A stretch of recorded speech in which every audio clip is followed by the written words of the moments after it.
Ayan, good evening. Story time muna tayo. In case na nag-check kayo sa highway, may nabalitaan ako kanina na doon sa city of San Fernando, Bastangin. At ayun, parang ng barangay, may na-aksidente kaya madaling araw. So na-hit and run po siya.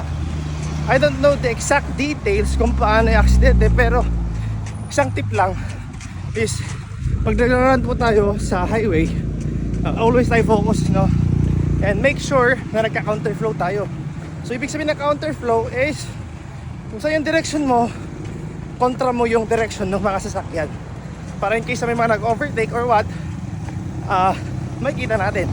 Then aside na may isang tip pa, this one, na dapat meron kang ilaw lagi, guys.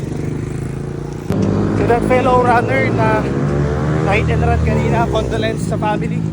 And ayun, stay safe tayo sa pagtatakbo, guys. Okay, may mga pamilya tayong naghihintay. Stay safe. And